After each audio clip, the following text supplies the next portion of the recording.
Hi, Andrew, and hi, Nancy.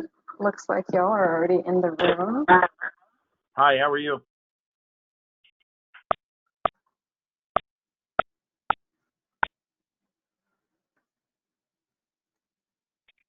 I joined with Bright Audio. Can you hear me?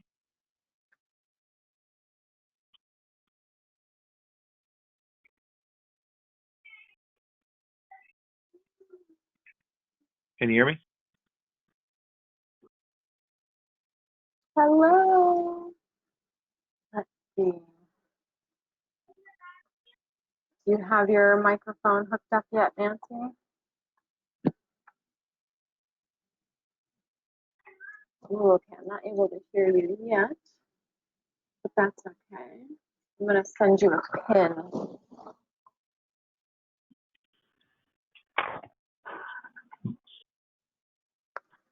Hopefully that should pick you up correctly. Can you hear me okay?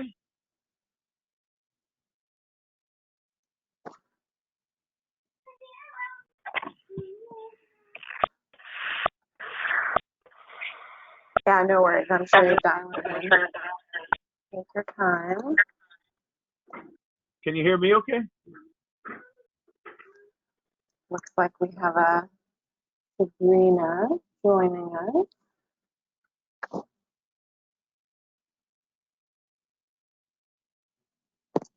Andrew's also dialing in. Okay. Good afternoon. Can you hear me?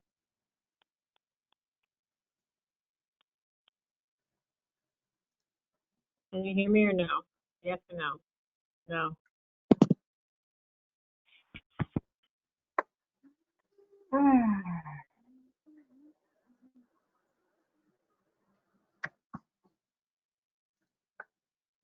See. Oh no, Sabrina, I can't hear you. It looks like your microphone is on. Nancy, are you able to hear Sabrina? I can hear someone talking, but for some reason you can't hear me. Your phone is so grayed out. Hi, can you hear me okay? Oh wait, maybe it was my headphone jack the whole time. Sabrina, is that you? Hi. Hi. Can y'all hear me? I can hear you now. Yes. Can you hear me okay? Andrew, I can hear you now. Awesome. Nancy, I can hear you. Thank you. Okay, that's my question. Thanks.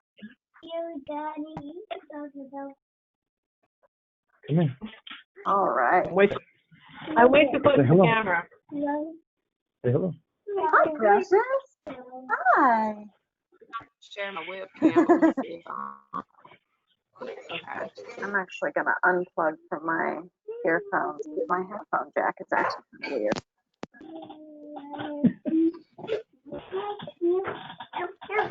All right, so I don't know about you all, but this hurricane is a thing in New York right now. It is for sure. Okay, I'm dialed in and I lost you. I'm going to dial out and dial back in. Oh, you can't see us anymore, Nancy? Hi, everyone. Hi. Hi, Sabrina. Thank you so much Hi, for Sabrina, how are you? Hi, I'm great. How y'all doing? Good. hanging in there, weathering the storm. Yeah, it's nice here in Charlotte. We got the warnings, but nothing's happened yet.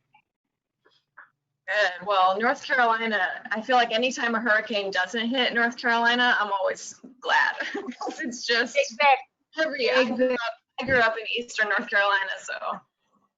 Oh, okay. So you were here for the one in the 80s, I believe, that like was really bad. So that was right before I was born, but I remember Fran and Floyd, which were like in the early 90s, and Fran flooded everything and Floyd ripped up all the trees. So I have a lot of hurricane memories from my childhood. You're not worried because we're so inland until I go and Google past hurricanes, and I'm like, oh, so like Charlotte can get affected like by a hurricane with the wind, but I just didn't know we could get everything else. Yeah, that's true. So, hey, can you pull up the deck so we can just run through that? And I think we're missing a few folks, right? Yeah, so Emily is going to be sharing the deck, and she's going to be, I can share it until she gets here. I just got to get the screen sharing situation happening.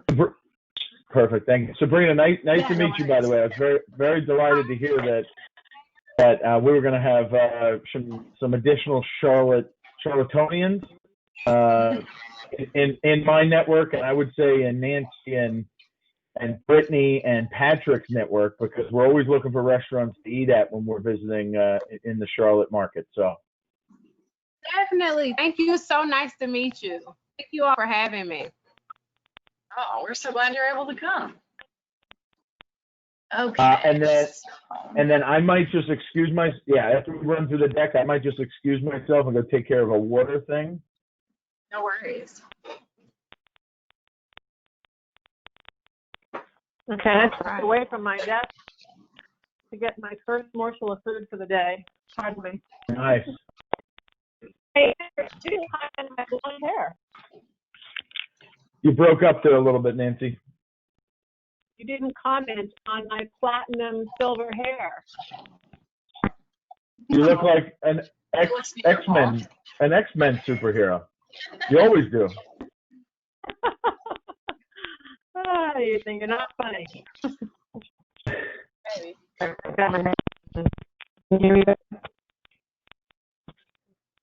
Yes, I can hear you. Okay, good. Yeah, okay, so you ladies don't know me, but I'm actually naturally from that family with white silver hair, so I decided to embrace my silver during COVID. So. It broke up a little bit there, Nancy. When you started saying more, it broke up, believe it or not. Not trying to interrupt your breakfast. Yeah, it sounds like the connection is pretty good with everyone, but the audio is a little patchy, so we may just need to be patient and repeat a couple of times if necessary during the thing. But what happens, Nancy, when you talk like right directly into your microphone? Maybe that would be clearer.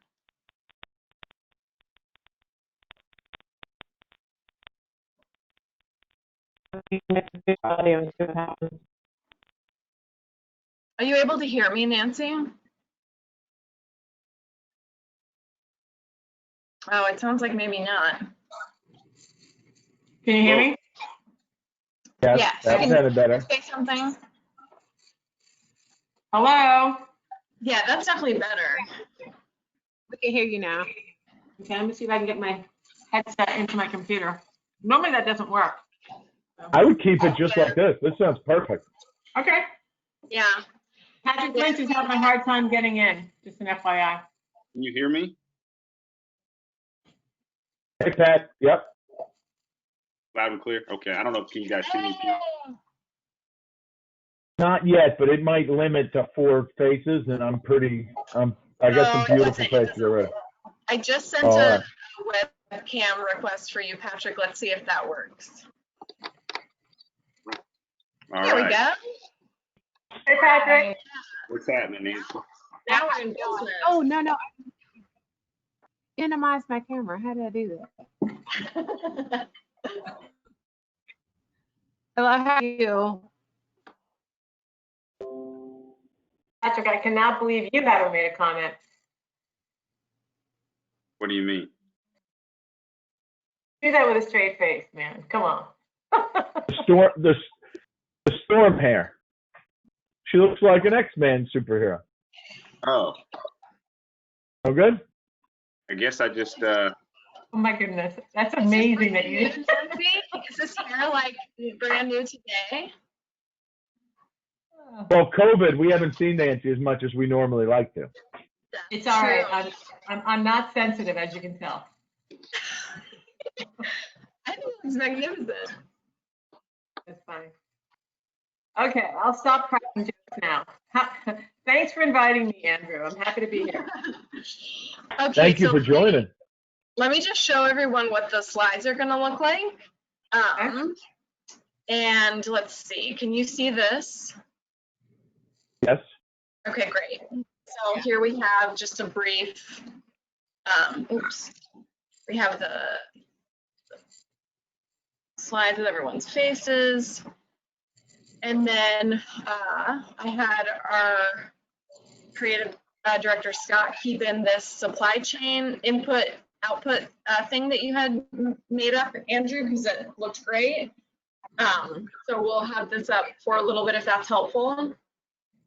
And then the only other thing that we have up for the slides for the whole audience to see is just a reminder to put in questions in the toolbar and then like a final thank you slide.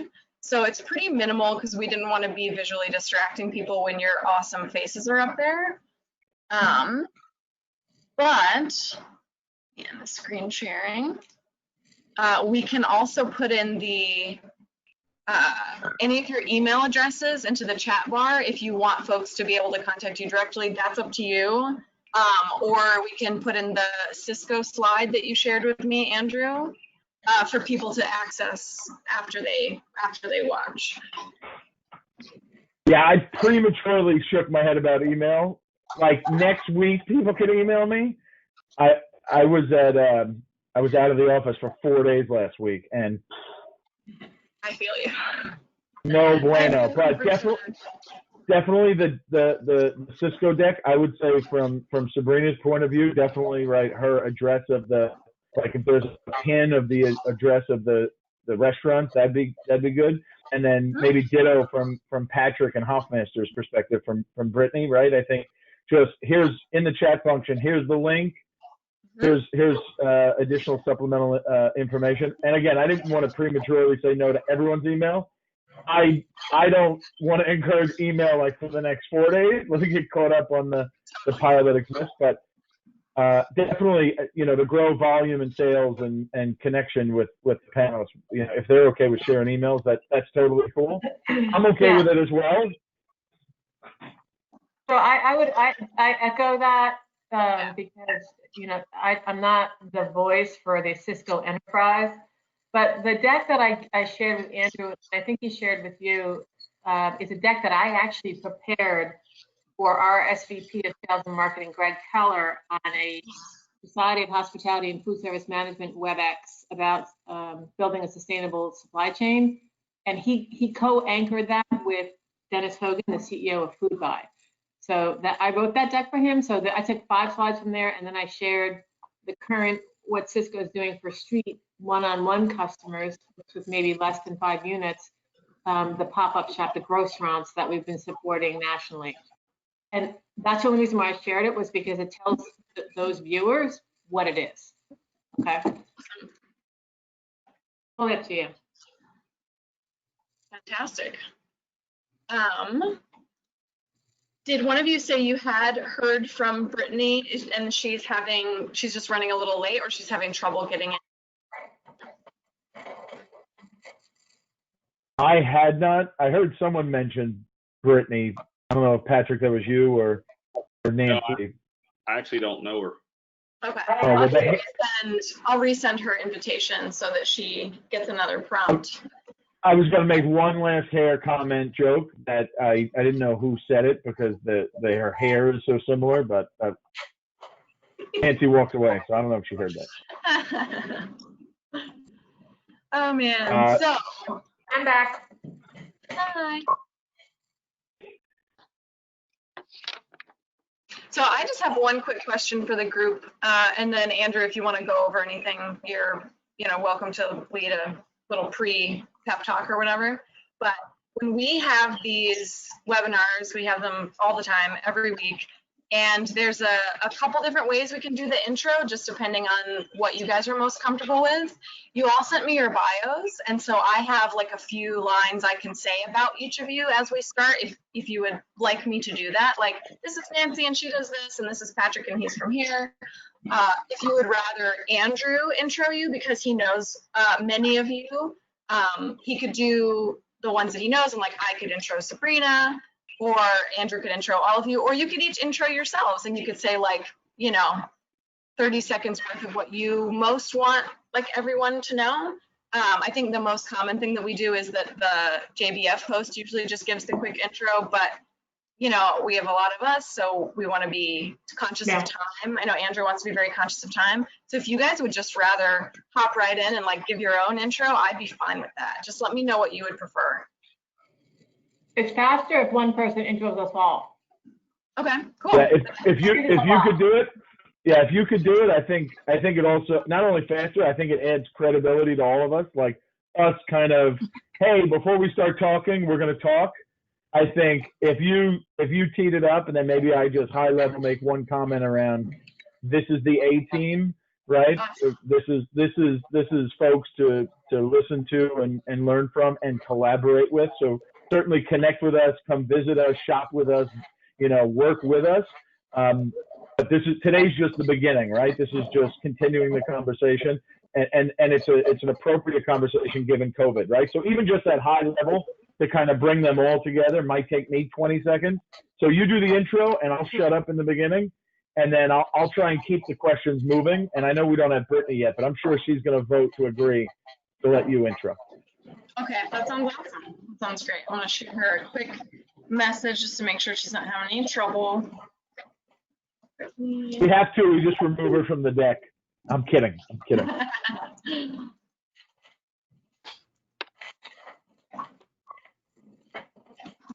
I'm not going to get up again. So Nancy and Patrick, I was chatting with Subrina earlier. You might have heard me, but we're always looking for good restaurants in the Charlotte market, right, to eat. So now we have a few more to add to the mix. Oh, excellent. That's excellent. I like Tupelo honey, and there's the like King County not Imperial, but there's like a Kings County. Love that. Any place that sells tacos, I'm interested in. What was another one? Sorry. I think that's the original one. Are you talking about original Tupelo honey in Asheville? There's one in Charlotte too, though, close to Charlotte, not in Nashville. Yeah, I think that one is gone. So the one I think closest to us now is the one in Asheville. Yeah, I think that was before COVID. A lot of restaurants here were already struggling before COVID, and I think they were gone. But the ones that are closing now, COVID kind of just kicked a lot of people off the edge if you were already there. So They actually moved downtown, Subrina. They just relocated. they weren't. So they're not on South Boulevard. They moved to downtown Charlotte.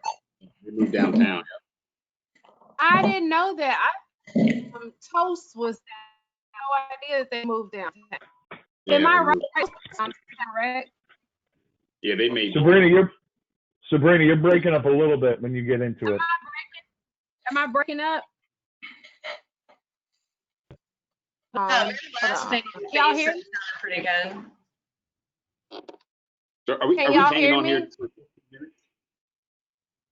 Yeah, we're gonna take a now that I think if maybe we just do one last audio check, like someone just say the ABCs, almost pontificate or do the Mr. Smith Goes to Washington, right? Like the total the total just political discussion around nonsense and nothing. Just talk, right? What's that? Filibuster? Just let people know, is the audio working, not working? We'll do that once, and then I think we could all take a few minutes, bathroom, taco, coffee, whatever we need to get. But we're still waiting on Brittany. I did text her also. Awesome, thank you, Andrew. And I'll start off. You guys can hear me okay? Perfectly. Awesome. Emily, my colleague from the Impact team, has just joined us. That's why you can see the deck is up here again. So everyone say hi to Emily. Hi, Emily. Thank you so much for being with us, Emily. If anybody needs to ask a question to me or Emily or another presenter during the presentation, just go to the chat function and click to presenters and organize. Okay. There's a lot of feedback. There's a lot of feedback. I think that's because we're all unmuted. So when I'm talking in the beginning, everyone else can mute themselves, and then I'll mute myself when I'm done talking so that we can all kind of take turns with the meeting. So Andrew, you want to go next?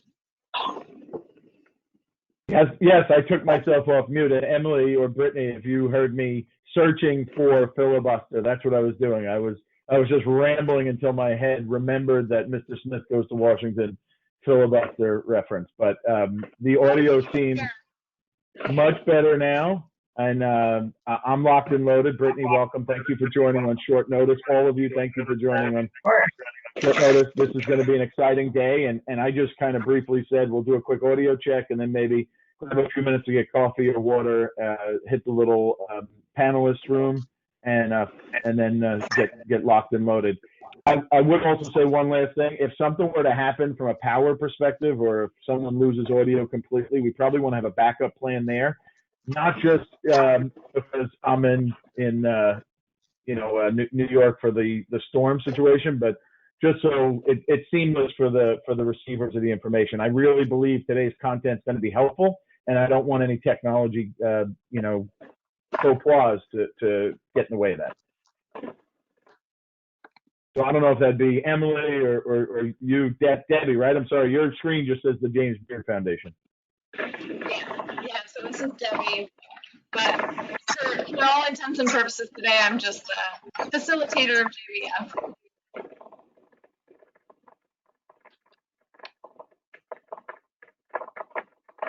Perfect. So Nancy, you want to go next? Sure. So you guys can all hear me all right? No background issues, no lighting. You can make fun of me all you want, brother, but you're going to see me face to face sooner or later, okay? I can take you down. All right, I'll go back on mute. I think I'm good. Audio's good. Sounds like we're in the room with you, and maybe you're the one bringing the storm. Subrina, you want to go next? How's your audio? Can y'all hear me? I can hear you guys pretty well. Am I in and out? Yeah. Okay. Let me see. I'm not sure. I'll have to get my husband to help me because I'm not sure why it's doing that. Is it loud or is it just, it's just breaking up? I don't have anything else open. Okay, I'm going to mute myself because my husband's going to help me. You're not breaking up, but Brittany's screen keeps lighting up, which I think might be the culprit of the feedback noise. It seems like What's wrong? so when other folks are talking, your screen is lighting up green, which might mean that there's some feedback coming from your computer. So I'm not sure if you're like sitting in a particularly echoey room or something like that. I can mute myself when you guys are talking. Yeah, I think that might be the way we have to do it. Sorry about that. Sometimes it just has no rhyme or reason to it, and it will choose one victim to be the solve the tech issue. Let's see. Patrick, It's working. Okay, how about me? Loud and clear? Yes, yes. All good? All right. I'll go on mute too. and I think I'm fine. It's mine. Guys hear me okay? Yep, locked and loaded. I feel So like Debbie, I've would that met Nancy and Patrick before. Your faces are familiar. I used to work at Arista, and I was doing Foodbuy stuff all day then too, but both of you look familiar to me when I saw your bio. So I've met you at some point. Yeah, sure. Small industry, small world. Well, nice to see you, Brittany. Yes, I see you guys again.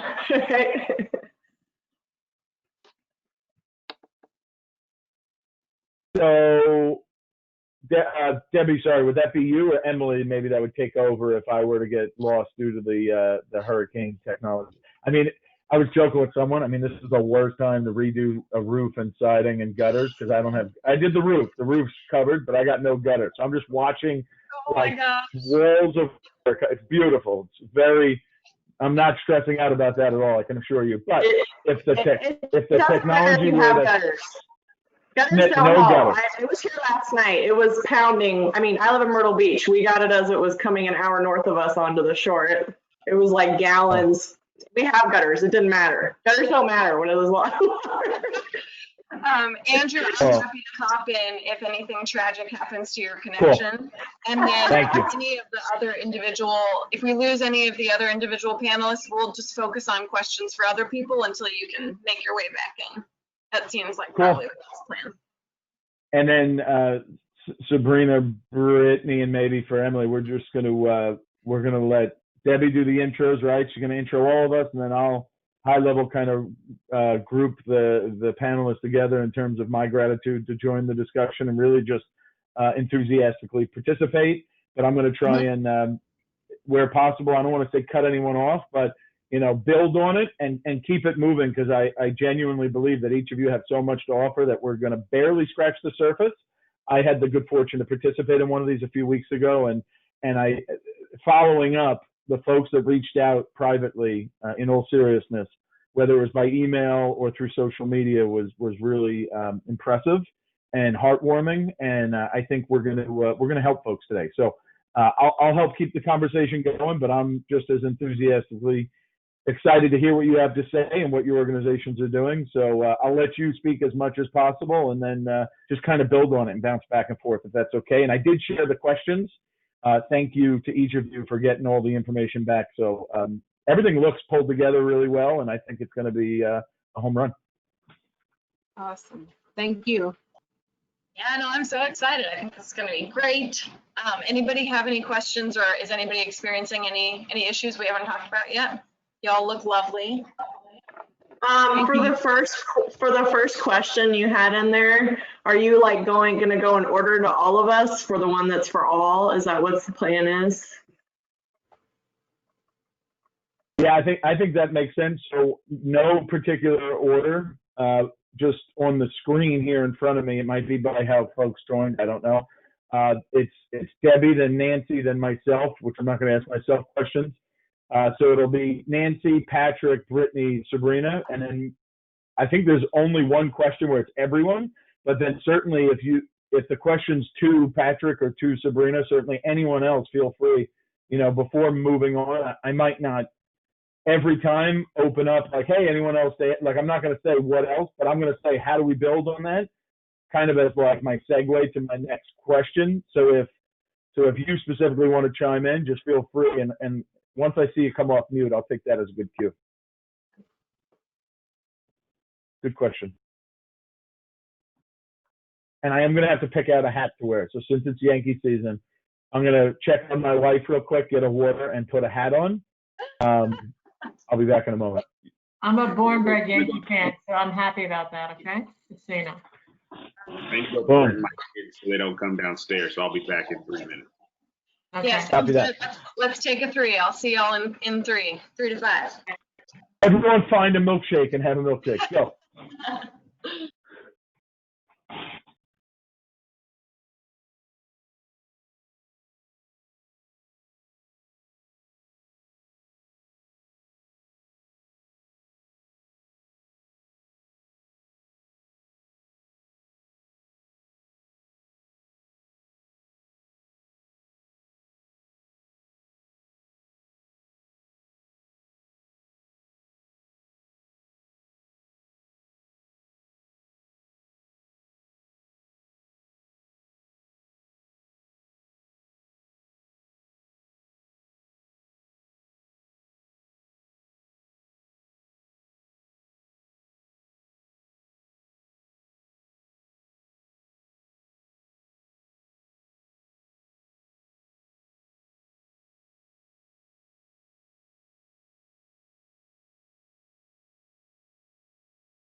Do you guys hear me?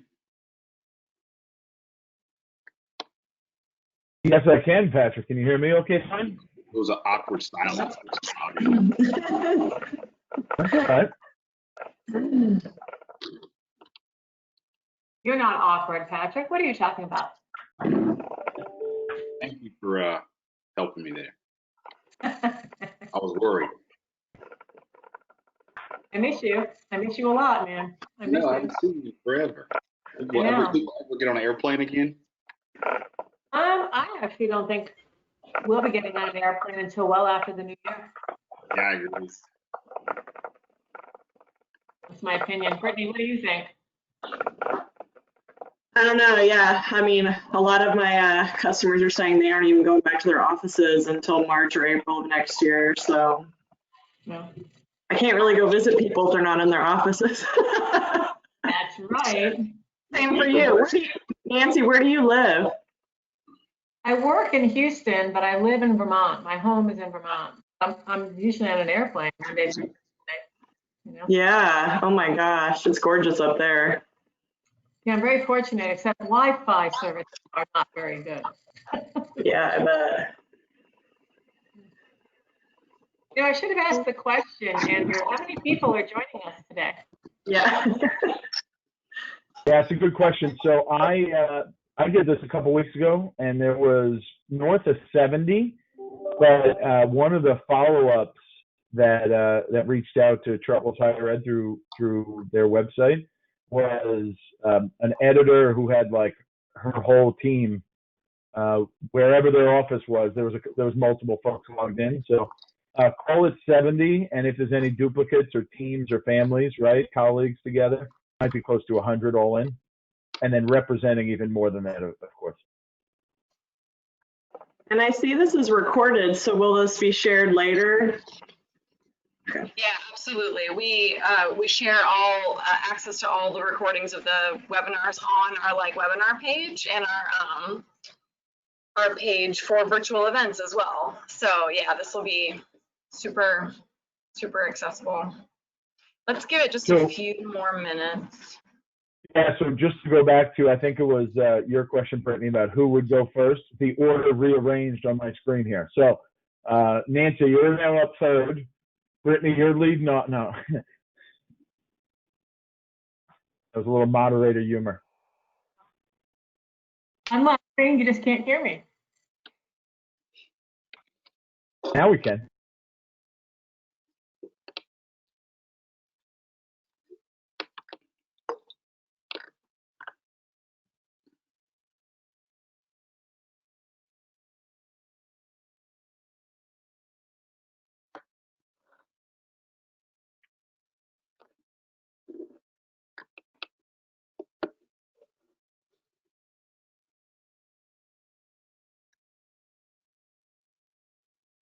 I think that recorded piece is invaluable too, because now even in all these resources are kind of memorialized, right? So between now and 2 weeks ago and now and 2 weeks from now, right, supply chain is going to be different, but some of these fundamentals that I think you're going to talk about, some of the tips are going to be helpful. You know, anyone out there 2 in the morning, not on YouTube, but on hopefully the James Beard Foundation, right? And just geeking out on our information. It's going to be cool to see how this lives in perpetuity.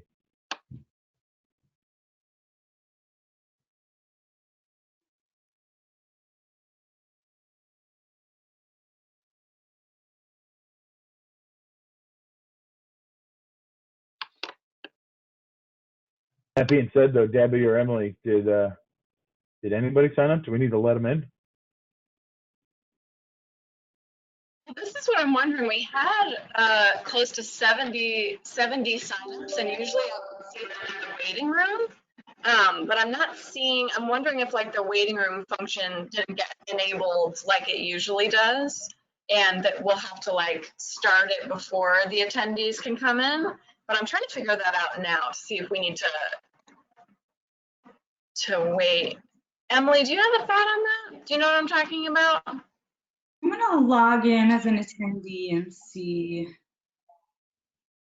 Yeah, it's possible folks are just coming late, or they've decided to watch the recording instead of to watch it live. But usually we have like at least a few people in the waiting room, so that's why I'm wondering if it's like not enabled. But we'll start it in just a minute either way, and folks will come in.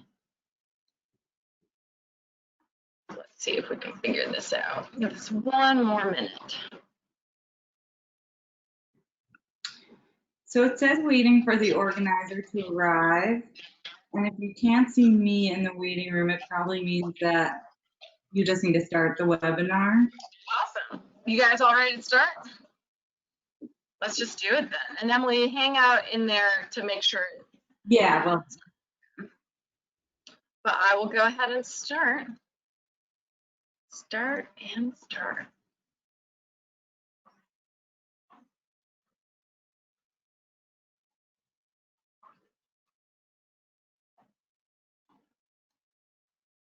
All right, I see folks coming in. Welcome, everyone. My name is Debbie Holloway, and I am the Impact and Community Coordinator for the James Beard Foundation. And we have a mid-hurricane panel going on right now. Fingers crossed that all the connections stay strong. It's very windy and rainy here in New York City, but we're gonna go for it anyway. To help navigate the challenges of COVID-19, the James Beard Foundation has been hosting webinars every week for the last several months to help provide resources for the hospitality industry and to better stay connected throughout difficult times. So a couple notes of housekeeping for everyone before we get rolling. This webinar is being recorded. We'll send out a link to the recording after the program wraps up. And we'll save any audience questions for the end probably, but at any time, feel free to write in your questions using the webinar toolbar. And if you're having technical difficulties, also go to the webinar toolbar and we will do what we can to help troubleshoot for you. Today's webinar will be moderated by Chef Andrew Greene, who's purchasing manager at Chartwells Higher Ed. He has nearly 20 years in hospitality, clubs, food service, sports and leisure operations, and supply chain management. More than 10 of those years he spent with Chartwells, and 5 years on a multidisciplinary central support team. And he has the privilege to collaborate with campuses and some of today's panelists for his regular day job. And then joining Andrew will be several other incredible guests. Nancy Schwartz-Brooks leads cross-functional teams across the enterprise to drive change in the customer experience at Sysco. She does this with operating site support, trade management, data analytics, while supporting a resilient supply chain. As a leader with Sysco, Nancy's passion is focused around building business partnerships and developing teams. She has been with Sysco since 1994 and has held various leadership positions, managing street sales and 15 years in national sales, crossing every segment of Sysco. She holds an MBA in marketing from Sage Graduate School and a degree in business administration from Southern Vermont College. We also have Brittany Keppel with us today, who has over 14 years of solid supplier experience in the food service industry, spanning from dressings to bakery to premium disposables. In her current role, she provides disposable solutions and leadership on a day-to-day basis. By strategizing to fill current needs with Hoffmaster's expansive portfolio and anticipate future demands through new product development. Brittany lives in Myrtle Beach, South Carolina, where she graduated from Coastal Carolina University with a double BA in marketing and management. And then next we have Patrick Lynch. In his role, Patrick is responsible for leading strategic business growth across hospitality, leisure, and restaurants for the nation's largest procurement services organization. Patrick is with Foodbuy. Patrick is responsible for delivering world-class solutions to supply chain leaders desirous of enhancing their company's bottom line. He is a native of Charlotte, North Carolina, and graduated from the University of North Carolina at Charlotte with a BS in business management with a concentration in leadership. And then we have Subrina Collier, who is the co-owner of Uptown Yolk and Leah and Louise with her husband, Chef Greg Collier. The Memphis native started working in restaurants as a teen, and as general manager of 2 restaurants in Charlotte, she handles front of house, including everything from guest relations to event scheduling to community outreach, interior design, and creating a vibe, which is very important. Subrina is also one of the founders of the Soul Food Sessions, a series of innovative dining events designed to acknowledge and support people of color in the culinary arts, restaurant and hospitality industries, and beverage services. In 2018, she and her husband, a 2-time James Beard Award nominee, were named Charlatans of the Year by Charlotte Magazine. And we're so excited and honored to have everyone on the panel today. Andrew joined us recently, and a couple other folks have done work with James Beard before. So let's see what comes next. Oh, did we lose Andrew already? Let's see if we can get him back. And if I glossed over anything that you guys would like to pick up on, a quick intro, maybe to the way that some of you work together with Andrew. If either Nancy or Brittany or Patrick, you want to hop in to say that while I work on getting Andrew back in the room. Now would be a great time to just introduce what we're going to talk about today. All right, I will start if you all don't mind. Andrew Greene, and I'll also tee up his first question to us, if that's all right with you. Yeah, sure. Andrew Greene and I work together. I am responsible for the Compass and Foodbuy relationship with Sysco, the Sysco Corporation. And Andrew is just an incredibly collaborative partner. So part of the question is what can we do to help bring ourselves out of COVID, looking into 2021 and beyond? I'll tell you, he asked the question of us all, which is what is it you think is most impactful that our organizations did to help feed people? I think it's very public that my organization, Sysco, the largest nation's food service supplier, just I'm proud to work for them. And there's many other great competitors of my own who also help feed hungry Americans throughout the past 5 months, right? So and continues to do so and will. So to reduce food waste, we did a good job of making sure we were donating to food banks, supporting local communities, local efforts. So we did everything we could to not throw groceries away. We made sure that we donated them. So I'm most proud of that. And probably what's most impactful for everybody on this call as to what my organization has done is going back to building that resilient supply chain, right? So we pivoted very quickly when in week 1 of COVID, our sales dipped 70%, right? Everybody said, your restaurants closed down. And what we had to do is make sure that we weren't throwing groceries away. So what do? We stopped inbound from coming in. And then we tried to recover when we did that. So building that resilient supply chain, we were able to forecast and collaborate with customers, just like Andrew's team and everybody on this call who are watching, is how do we then ramp back up? How do we make sure that we are where we need to be when the country starts to slowly reopen? So that's what I'm most proud of, is we made sure we donated food. Americans didn't go hungry to the best of our ability. And then we learned to pivot and build that supply chain up. Gratitude. Thank you, Nancy. Can you hear me? If you were seeing my screen, you probably saw the lights flicker and go dark, and then I just went away. Welcome back, Andrew. We're so glad to have you back.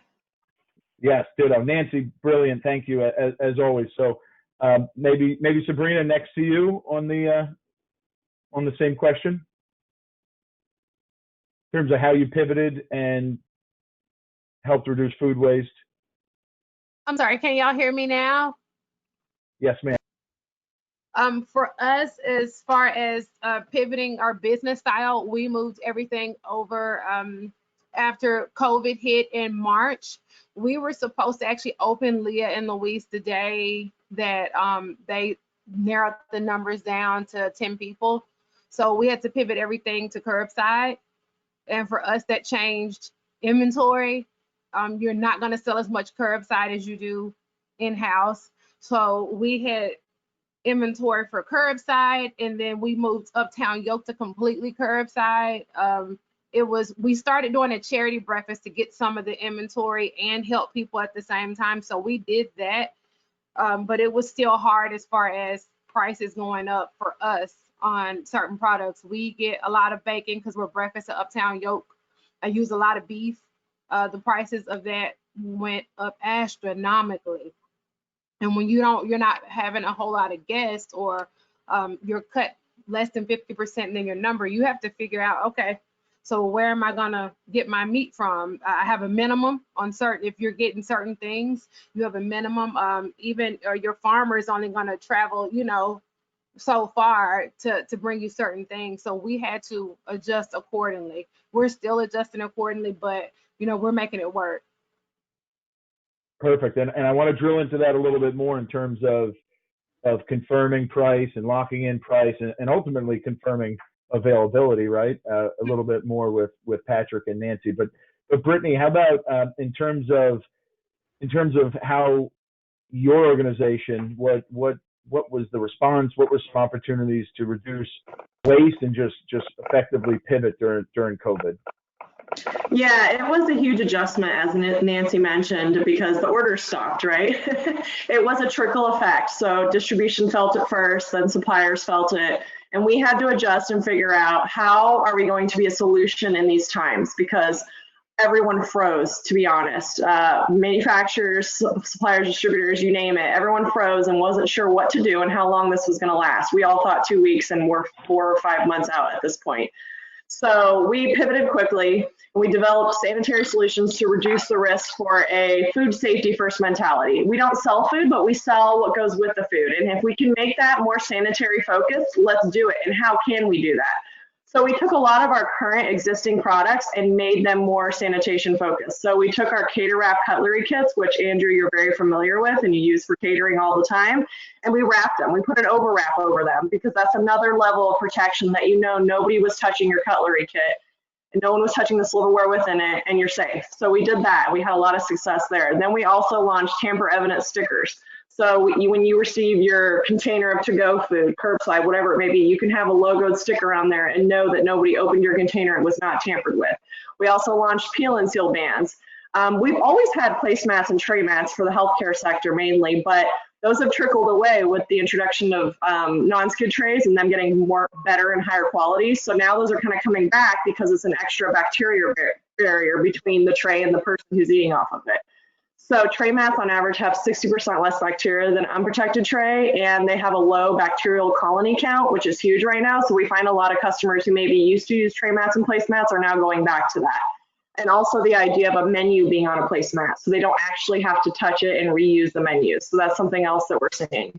And then we also did something really creative called a QR code beverage napkin, where you would take a QR code and put it on a beverage napkin, because hey, you're probably already buying a napkin and you don't want the extra touch points of a menu. Menu are the dirtiest thing in a restaurant. So if you can take that touch point away and have someone who comes in and scans a QR code with their phone off that napkin and they can pull up the menu, you're killing 2 birds with 1 stone. So we've had a lot of success there. We can pretty much put a QR code on anything, a napkin, a placemat, a napkin band, you name it, we can do it. And it has a really low minimum order quantity. So we've had a lot of success there. And then another initiative we have has been moving people from reusable linen napkins to disposable solutions, because reusable, there's a lot more touch points. There's 4 times the amount of touch points than if you're using a disposable napkin. So we've had a lot of people switch over just for the factor that you can't control the laundering conditions. You can't control the storage after use. And there's a lot of bacteria harboring environments that are being created in those situations. So we've had a lot of customers in hospitality, restaurants, healthcare that have moved from linen to disposable for that reason. So we've just tried to respond how we can with the products we have and making them more custom and fit for the sanitary COVID-19 pandemic situation that we're in. That's it. You're frozen, Andrew. I think Andrew is in the crux of the hurricane right now. So yeah, I think we can hand that to Patrick now, right? Yeah, so let's go to Patrick. Yeah, no, impressive stuff, everyone, and good. Thanks for having me here. You know, obviously working for the nation's largest contract food service and support services organization, we knew that we were going to be involved in a big way as soon as COVID hit and the world really changed. So it's hard to just pick one area that we had an impact. We actually celebrated our own, Save Food Waste Day during COVID. But from a pivoting standpoint, we had to roll up our sleeves immediately. And, whether it was our strategic sourcing arm, sourcing PPE for frontline workers, which is really important. Also helping with emergency feeding needs. We won contracts with the city of New York, state of West Virginia, and then pop-up commissary production and food preparation, situations where grab and go was such an important piece. Disinfecting and cleaning, whether it was in senior living and nursing homes, and feeding children as COVID hit, right, as you guys know, around the spring break time, and all that stuff made us really have to pivot and look at ways to really roll up our sleeves. So very proud to work with an organization that leapt into action and jumped in. And there's so many people across the Foodbuy world and the Compass world that help just source and secure supplies for individuals that are really on the front line in saving lives. Yeah, thank you for that. Can anyone hear me? Am I back in? Did that work? Yeah, we can't see you.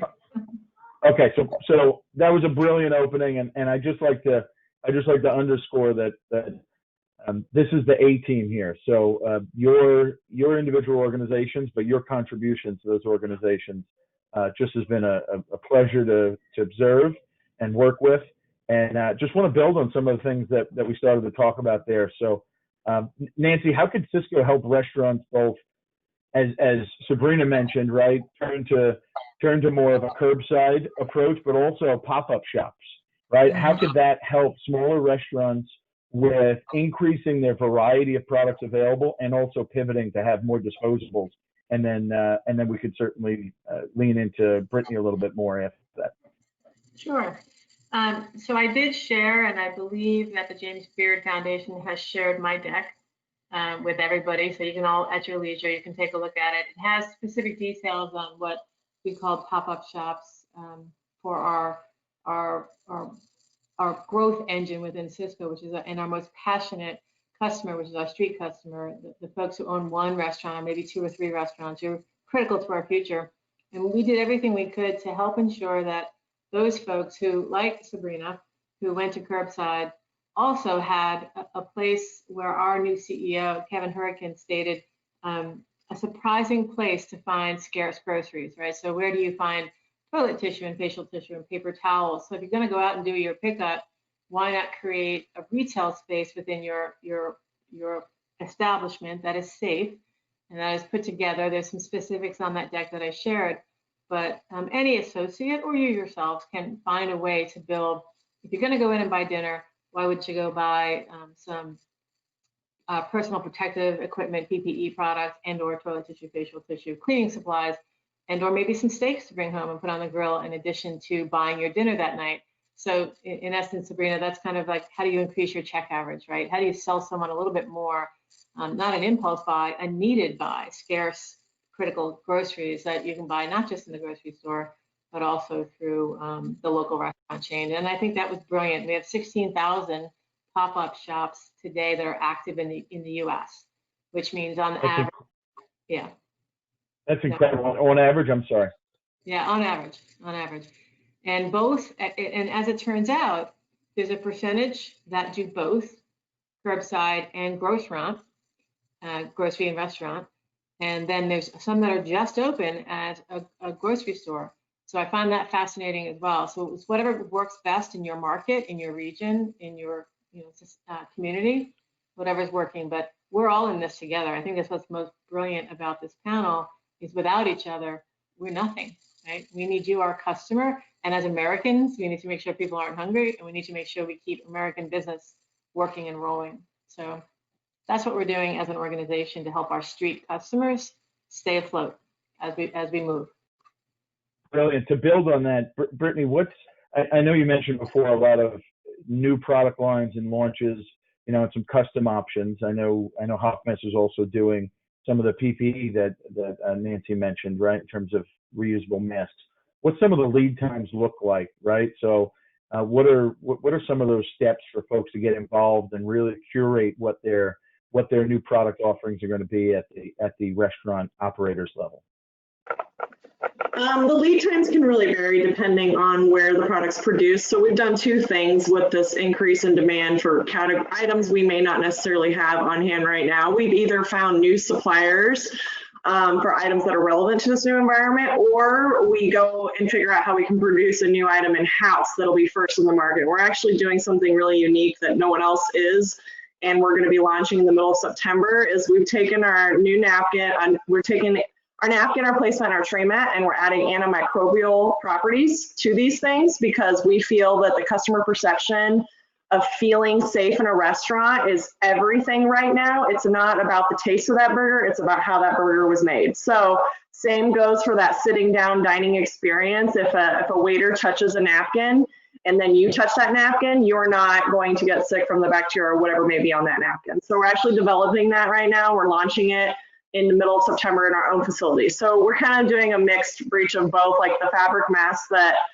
Andrew mentioned. We have fabric masks that are in our factory ready to go that we ordered in from the supplier, and we can actually customize them. And they're gray and they're really nice. He's got a few that he's tried. So we are playing a little bit in the PPE when we can, or however we can to support it. I think we've all kind of done that because that was what was needed in March and April. So things are starting to get back a little bit to where they were with a lot more curbside. People are feeling safer about eating out.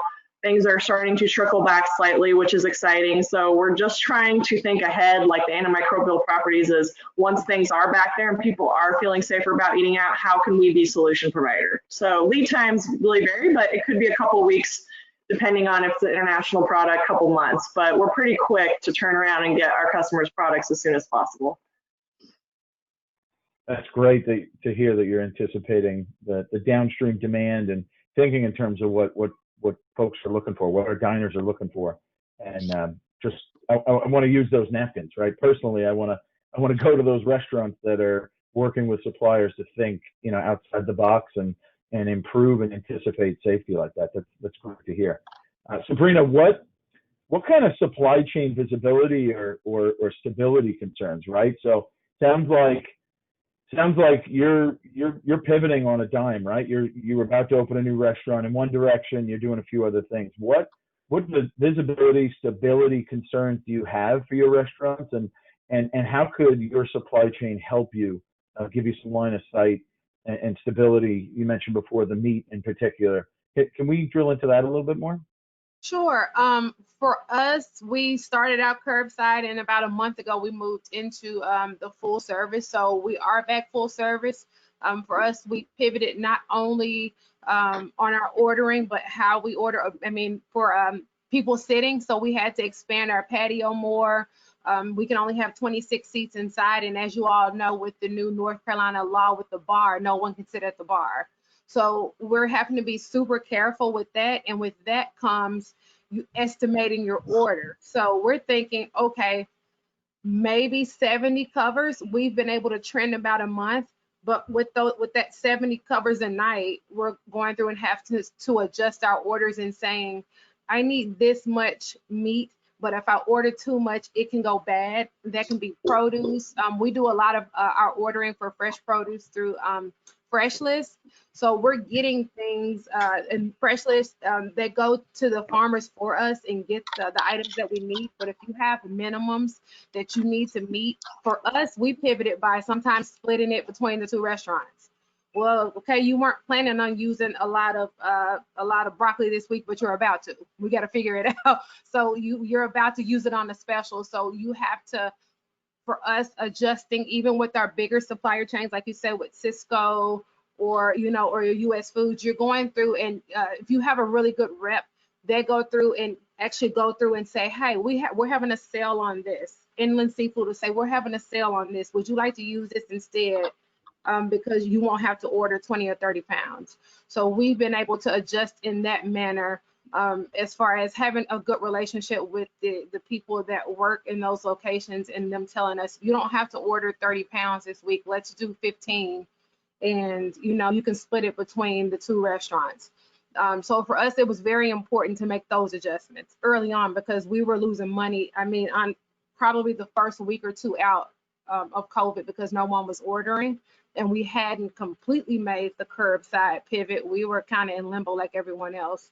Now we have an idea of we're going to do this many a week, so let's split this between here and Uptown Yolk, and let's do this with the shrimp on this side. You have to get really creative, so that helped us a lot. Perfect. Let's build on that. Patrick, how can a GPO, right, or a group purchasing organization, provide supply chain visibility and stability to restaurants and keep products flowing into the operation? And then Nancy, after that, I'd love to kick it over to you to dive in deeper, maybe a little bit in terms of some specific points that we heard Subrina mention there. Yeah, sure. So, one thing that a group purchasing organization does is they consolidate and track all of your purchases, right? So not just coming in from a broadline distributor such as a Sysco, but also they track all of your regional and local providers as well. So having that visibility into your supply chain, all of your SKUs, and then partnering with a procurement company, they'll help you rationalize and optimize your SKUs, right? So ultimately getting to the point where you're saying, am I buying the right product for the right application, most importantly, and then great at the right price, right? From a stability standpoint, right? So think of this, if the smaller operators, especially during COVID, you don't have the volume with the manufacturers as some as the larger chains may have. So by leveraging the group purchasing organization and their aggregated volume, not only are you able to gain the visibility and stability, but you're also gaining the price efficiencies as well.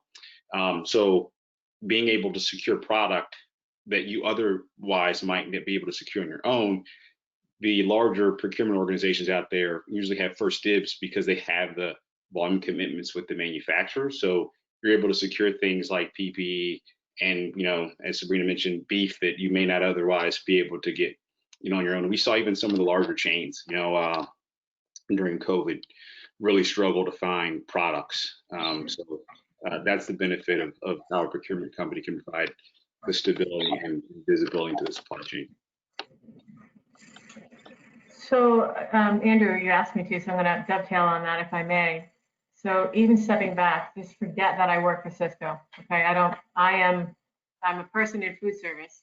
I'll tell you that Subrina said it perfectly and Patrick did as well. I don't think it necessarily matters. Clearly, I would love you to buy from my company, but it doesn't matter as long as you lean into that broadline distributor. Lean in and lean in hard. Ask them for help. Doesn't matter if it's my company or XYZ. Lean in and say, what do you have that's a sales flyer? In my world, we call it unproductive inventory. It's inventory that's not moving, right? So ask for those sales flyers. And then also my recommendation, I urge, because I do have a culinary and operations background, I urge you to think like Subrina does and make sure everybody on this call listening, just make sure you're cross-utilizing product, cross-utilize everything. And then to your, Subrina, you're in a unique spot where you have two restaurants where you can share product. Obviously, food safety is a grave concern. But what we're finding, to Brittany's point earlier, is as we move forward into, we're in COVID, COVID's not going away. I would urge everyone on this call to think what if scenario, right? Odds are pretty, right now we're in the midst of planning K-12 opening, and Andrew, you and I are planning higher education reopening or not, or is or not. So every day the news is giving us, positive outlook, and then some places are saying, oops, we might be going back into another shutdown. So just be cautious, plan. I don't think we need to live our lives in a way of fear. Subrina, kudos to you for really leaning in and figuring out what's working and what's not working. But I'll tell you that no matter who it is, lean in. And I think it's important to, if you commit to a distribution partner or a group purchasing partner or contract with a paper supplier or whomever, make sure they're committed to you as much as they're committed back and forth. But you need to commit to each other in this world. And then definitely, I'll finish it with that comment with definitely have a plan B. What will happen if tomorrow we're in that same position? Because we're doing the same thing as ourselves, right? We are back. Restaurants, street restaurants, everybody on this call, part of the James Beard Foundation, restaurants are coming back pretty, not fast. When people say to me, snapback, what's the snapback? I say, it's a snail walk. is what it is. But restaurants are starting to come back, which is truly delightful because I have eaten out once in 5 months and I cannot wait to go out to dinner.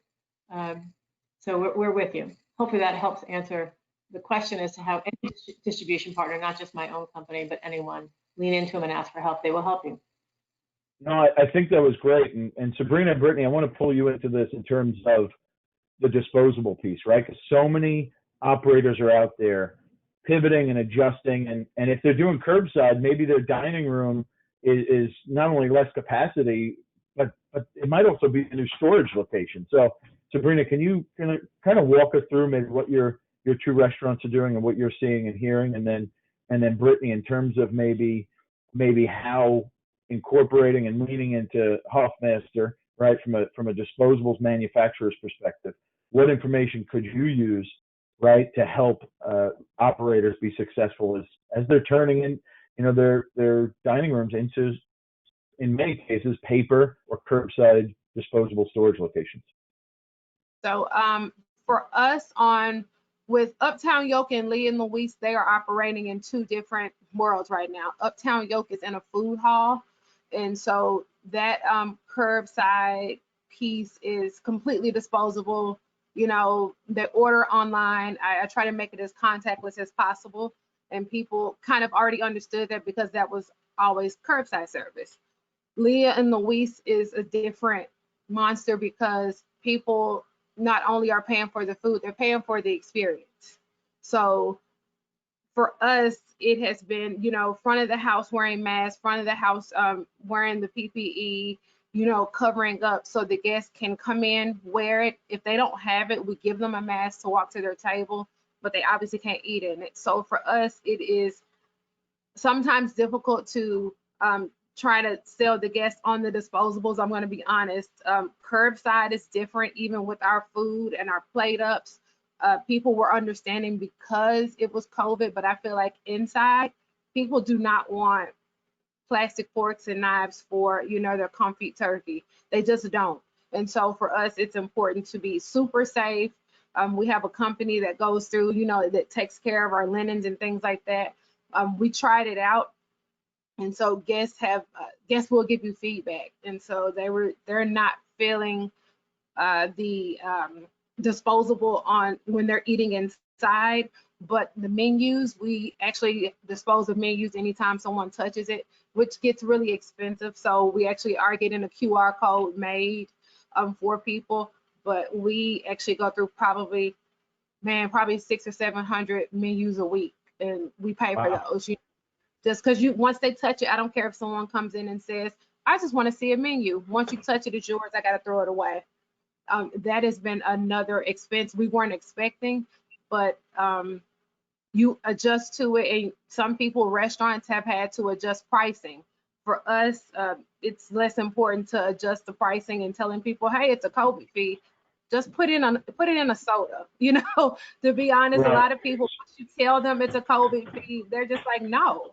So you have to be smart as far as even your marketing and saying, I think people understand you have to pay for PPE. Your employees need masks. Your employees need gloves.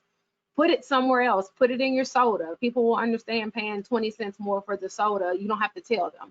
And so we've been making type of adjustments and trying to please the guests, but be safe. So that is something like Brittany was saying earlier with the PPE, with the different PPE. We're going through and adding small things, the QR code, the coasters, or we're actually going to get coasters made. You're going to throw them away anyway, so let's do that way. We're probably not spending as much as we are on paper menus. So Brittany, to pull you back into this, I heard you mention there a couple of times. So in terms of getting QR codes and menus, right, and that QR code printed on napkins, right, mm-hmm. Our operators are giving out napkins, right, anyway. So potentially to avoid or reduce menus or menu printing or as they're getting adjusted. What's your lead time in terms of that? And if that's so new that operators shouldn't be reaching out to their suppliers to start leaning into you for it, feel free to say that. But, how are we on the inside track here?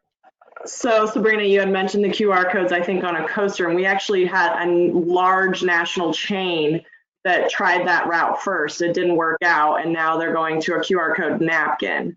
So I actually do it. We all on our sales team are trained on how to use a Survey Monkey website. It's monkeysomething.com, where I take your link to your menu and I get a QR code made, and then I put the artwork in the napkin. I can make it for you today. So we are doing it all the time right now for customers. I'd be happy to get you a mock-up and a price point on that. And the minimum order quantity is 1 case, which is 3,000 napkins, which is so low. You can try it out, see how it goes. It's not like a big investment, and it's quick. It's a 1-week turnaround on our digital print machine, which is crazy. Before we had a digital print machine, it was like 2 to 3 weeks. But our digital print is very fast. And right now in today's time, like you said, now you're trying to figure out how to get rid of this cost of menus. We can fill that solution quickly. And you know, the QR codes are great because you can put it on a napkin, a beverage napkin, a dinner napkin, a placemat. We have quick set napkins that you slide the silverware you mentioned, your regular silverware, you would slide it into the napkins so that the part of the fork, knife, spoon that you're using on the food is not touched, nor is it receiving any type of air droplets on it. So there is sanitation in those type of napkins. We could put a QR code on those. So there's lots of options as far as where you could put a QR code that's still going to create a good experience. And like you said, you tried to go to disposable on the napkins. It depends on what napkin you try too. We have a line called Linen Like that literally feels like linen. It's very soft. You could wash your face with it. It's amazing. It holds up the entire meal. So it depends on what you're trying, because there are napkins that you need 6 napkins in one meal and actually ends up costing you more than buying one quality napkin that'll last you the entire meal. So that's actually something that's really important right now. I hear it in all of you guys, is hyper communication with our customers, our distributors, educating everybody on, hey, going to a more premium option actually is going to save you money in the long run. And here's why. A lot of our products do that, and people don't realize that. They think, you know, low cost, I need a penny napkin or a half a penny. But if I buy a 3-penny napkin, I'm going to go through less and actually save $5,000 a year. So there's a lot of ways that we can look at what we're doing and strategize and actually come out with a higher quality product and saving money because of the use and that you get out of them. And then takeout was another thing that Subrina mentioned, that we have been moving that direction anyway and expanding our takeout containers. Like, we're actually bringing in a fold pack container line that's PE lined, which doesn't have PFAS in it, which was a big deal before all this when everyone was eco-minded. But you know what? People still are. So we're looking at expanding the container segment for us and what we offer. And, you know, I mentioned the stickers and the peel and seal bands for containers. We are expanding there because that's what you need right now. So yeah, I think we're just adjusting wherever we can and working with customers to do the work for them. Like I said, we can do the QR codes for you and just give you a quote in one day. It's no problem, and take that stress and that techness away. I know a lot of people are afraid to try QR codes because it's like a tech thing, but who isn't walking into a restaurant with a phone now? You know, everyone has a phone on them. So let's use that, and let's save your touch points you're getting from the wait staff and the customers, and just reduce as much as we can to make those customers feel safe eating in your restaurant. That was great. To build on that, you brought something up there, I think that's pointed, it might be on folks' mind. Definitely food safety is paramount now, no doubt, because there's already a global pandemic. But you mentioned sustainability there and corporate social responsibility. I'd just like to throw it out there for all here. What's maybe one key takeaway or one sustainability attribute or action that you feel or you are seeing is easy to implement and maintain, and is being focused on from your perspective in the supply chain? And start with you, Nancy. Yeah, so I'll start since I was first on all the others. Is that okay, Andrew, if I start? Please. So, the one thing I will say, so I do sit on several strategy teams for Sysco, and supporting our efforts. You know, we have a 2025 corporate social responsibility statement that's out there on YouTube. We're currently working on 2030. And I'll tell you that our focus is on doing the right thing for the people, the planet, and our customers is right, but really about the planet. And right now, and I think Brittany, you might be able, maybe you go next, but I'll tell you that single-use plastics, people don't care right now about sustainability. Right now, they care about serving food. and putting money, ringing through the cash registers. And that's interesting, right? But corporate social responsibility is coming back. So to the best of your ability, do what you can where you can. Right now, for example, and I have no issue sharing this right now, because of K-12, kindergarten through 12, for those who don't know that, reopening, we have a massive shortage on foam trays because that's what we feed kids with. And now we're trying to go for clamshells on how do we send food home for children. Many of us on this webinar have children. So if they're only going to school Monday, Wednesday, Friday, we have to send food home on Tuesday, Thursday. So there's lots of things we're going through. I think we do the best that we can with the time frame products that we have available. So disposable, one-use disposable products are here now, and long-term, we'll have to undo that. We'll have to unwind that from our supply chain and from our menu planning. I think, Brittany, you might agree with that. But do the best that you can where you can, and my organization is very focused. And everybody on this, I know some of you, and some of you are new friends. We all try to do the right thing. I don't think we need to stay in business is what we need to do, right? So, go ahead, Brittany. What do you think to that comment? Yeah, I agree with you. We initially thought when this started, the eco mindset was going to go out the window. And we bought a paper straw company, Aardvark, 2 years ago, and we're in full operation there.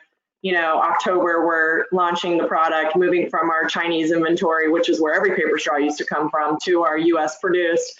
And then this happens.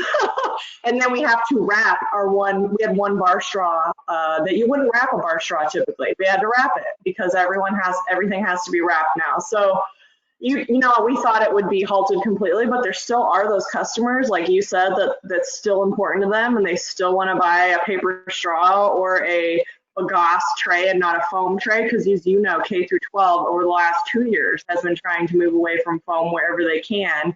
And obviously you're just trying to find a tray now. It doesn't really matter. And we get that, we understand. So we expect those things to ebb and flow. We're launching a wood cutlery line this month, which is really exciting because it's a lot more affordable than bamboo and even compostable cutlery. But then you're also like, everyone's just buying whatever they can get. So we understand that. So, there are still those customers in certain segments that feel that's a priority, even in these times.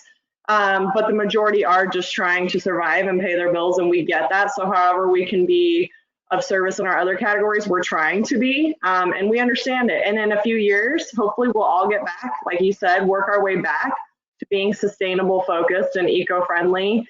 We're not going to change that focus for us because it's the way that the world's moving, period. I don't think it's going to go away. I just think we're kind of delaying it a little, trying to get out of this pandemic situation that we're all unfortunately being put in. So.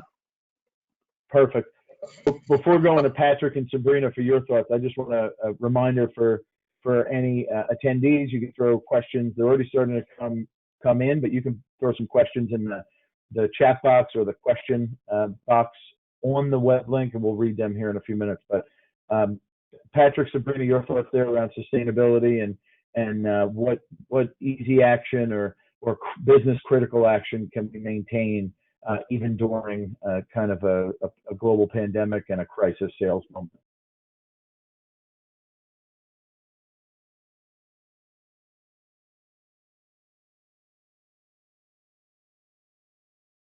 I'm sorry, y'all. I was on mute. I was trying to make sure I was okay to go.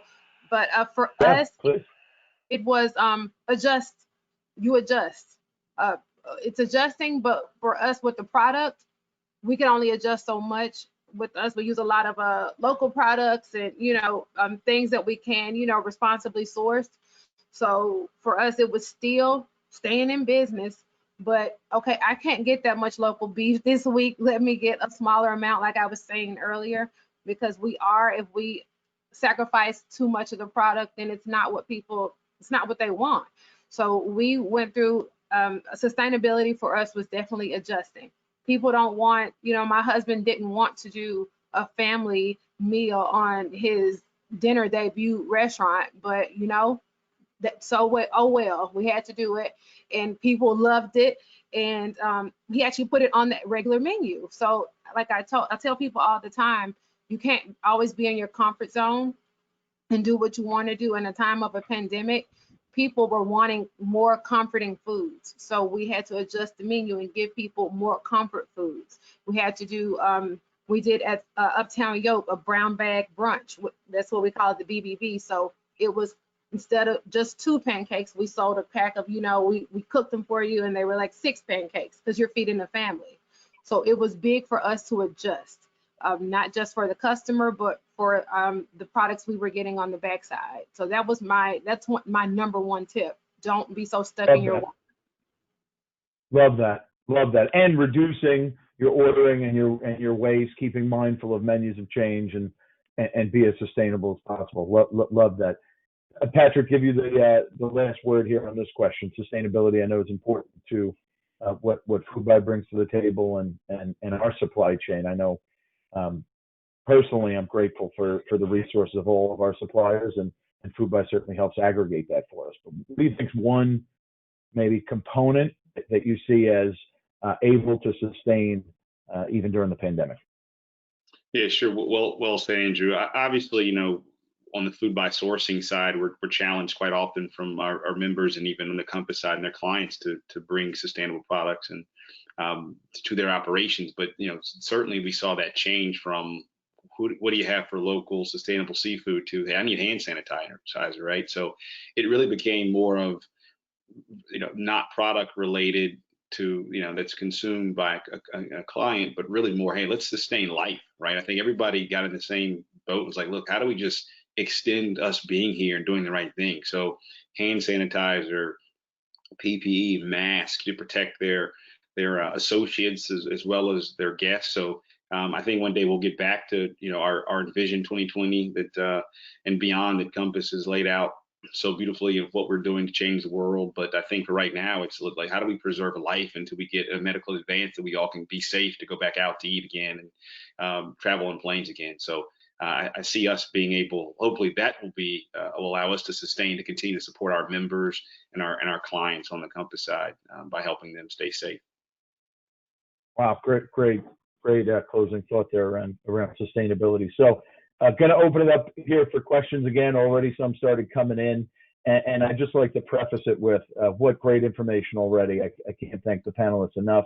At its core, right, input yields output, and we're able to do what we can do serving for our guests and our diners because of our supply chain. And today's a good example of those suppliers and those experts stepping up. So I think this one probably is for you, Nancy, and maybe Patrick chime in, but how can restaurants today plan for the worst, right? How do you plan for the worst and hope for the best? But how do we anticipate, and someone mentioned before, lean in. How do we lean into our suppliers now for potential troubles in the future?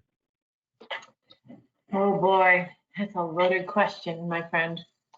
So I'll share, if you step back, what happened when week one happened, when week one of COVID. You notice how I call it week one, and each week thereafter, we look at the numbers each week, actually daily I look at them. What I would say is over communicate. So if you know that, I want to move away from education and higher ed and K-12, let's just say you next month want to bring back X amount. If you're seeing your sales growing week after week, and you feel momentum coming, share that with your sales associate from whatever distribution company you're buying from, and then say, look, I'm starting to see an uptick. I'm up 5, 10, 15, 20%. Help them understand where you're coming from, where you think your business is going to go. But I'm by nature a cautious person. So when I talk about unproductive inventory, that means that's cash flow for my company. And it's cash flow for you. If you have inventory sitting in a freezer or a cooler or dry storage, that's your money, and that's your cash flow to run your business and feed your family. So I would just say over communicate, lean in. People want to help you. Your produce company, your meat company, your broadliner, folks want to help. So stop, pause, and ask questions. But plan B is I wouldn't over order. I wouldn't order twice a week. I'd order, if you're ordering pre-COVID 2 and 3 times a week, go to 1 to twice a week, and then communicate. And most of your broadline distributors will have a place where you can go pick up a will call for that once in a while item that you might need to have. I hope that's helpful. I don't have a crystal ball, nor does my company, but I will tell you that we protect your cash flow the same way we protect our own. Everybody has product that they want to move out. So always ask, what do you have on special today? What do you have that you need to move out? You know, it might not be sustainable. Yeah.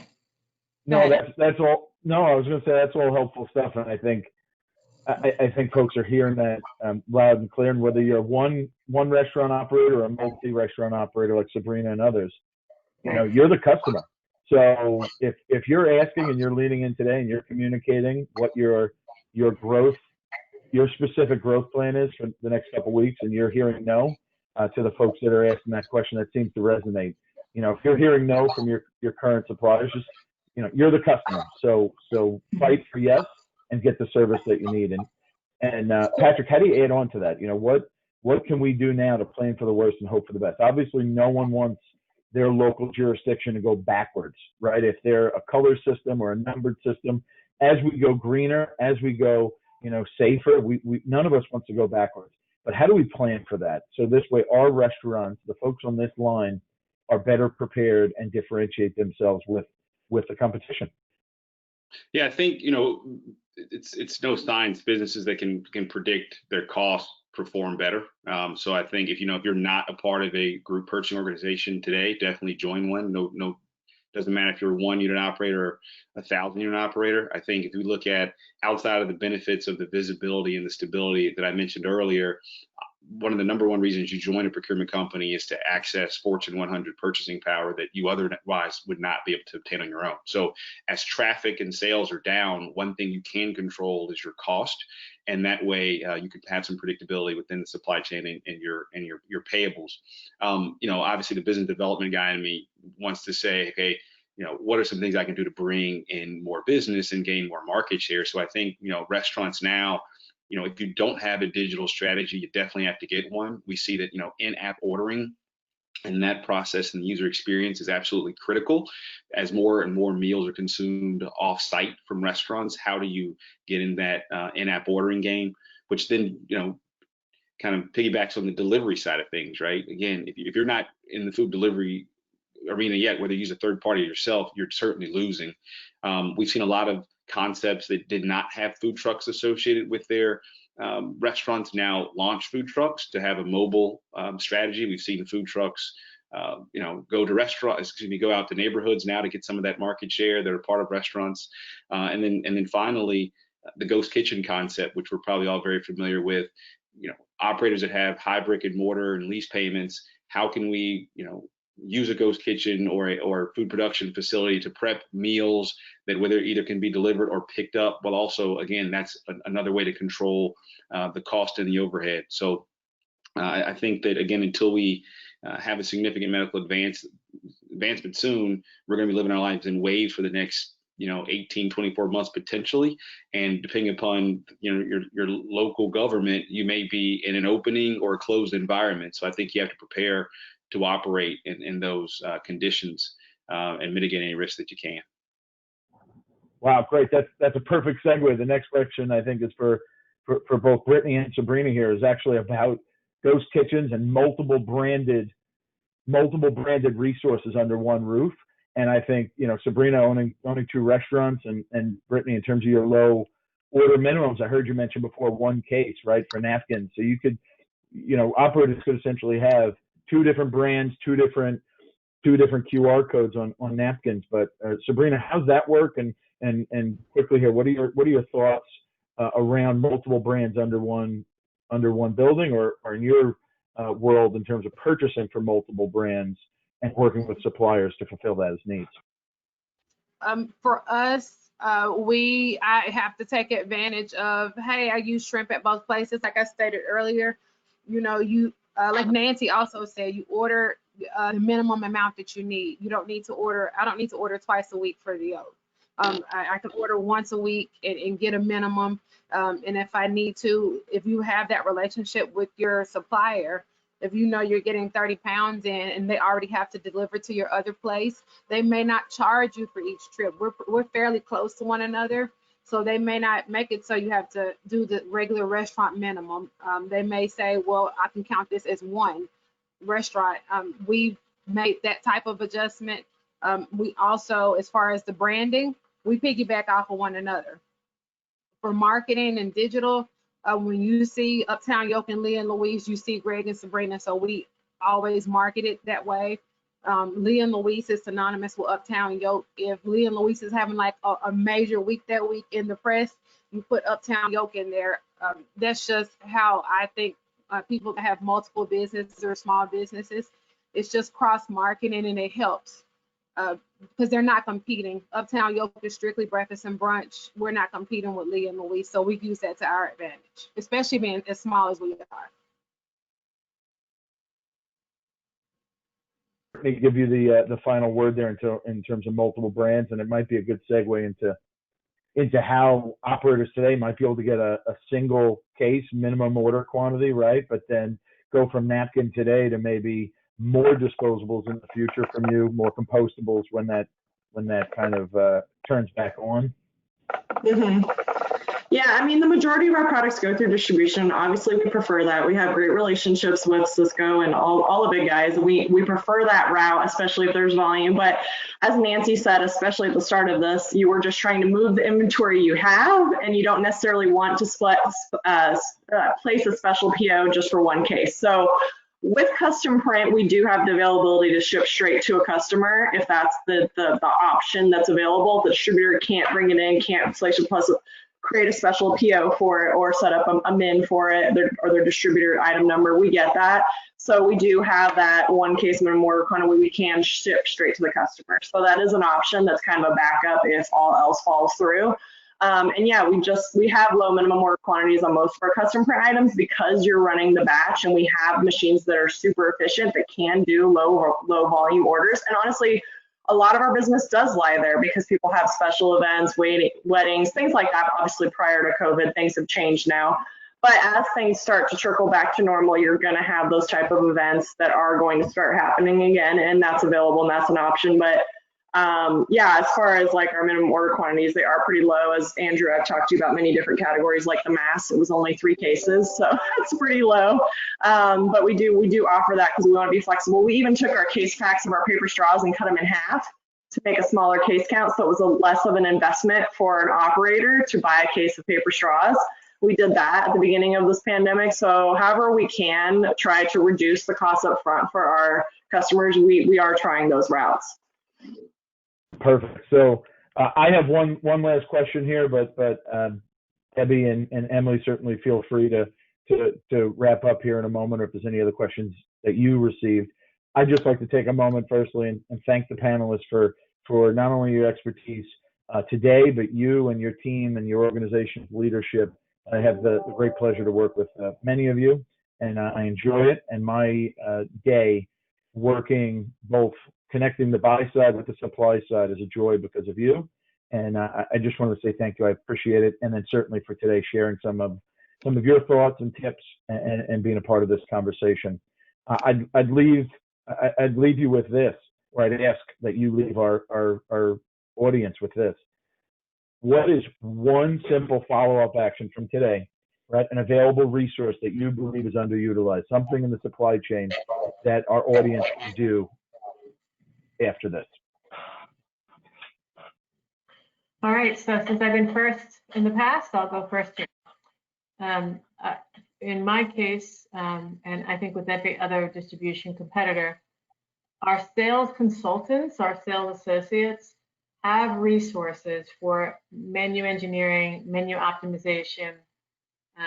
They can help. They can do some marketing materials. Go to your distribution partner's website, my own included. There are tools and resources out there that you may in the past never have considered. I would urge you to raise your hand and ask for help. There's a lot of help out there from my organization, my competitors, my partners at Foodbuy. Obviously, Brittany is a great manufacturer. And then Subrina, you from the world, right? From the real boots on the ground, folks like yourselves, and attending seminars like this are very helpful. So ask for help from my sales associates that are on the street. They will help you. I'll urge that. I could play Thank you. off of that. We have a field sales team.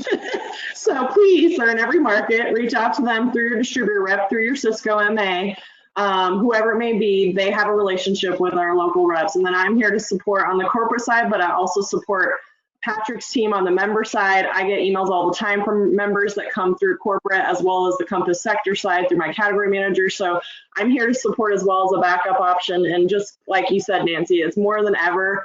I have never known my customers this well. I have weekly calls with them. I email with them every day because that's all we have at this point. We're not getting those in-person times that we're used to getting with whether it's a meeting or a conference or just eating at a restaurant like Subrina's. You're not getting that. So I think that just building those relationships and being there for your customer is everything right now. And for those customers to feel like those distributors and manufacturers are there for them, we are here for you. We only stay in business if you stay in business. So we're here to support you 100%. And I just really appreciate having me and you guys all being here. It's been a really great session.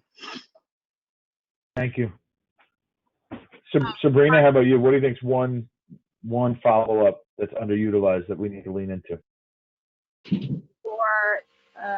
For me as a restaurant owner, from a different perspective, I would say, like Nancy said earlier, lean into your supplier.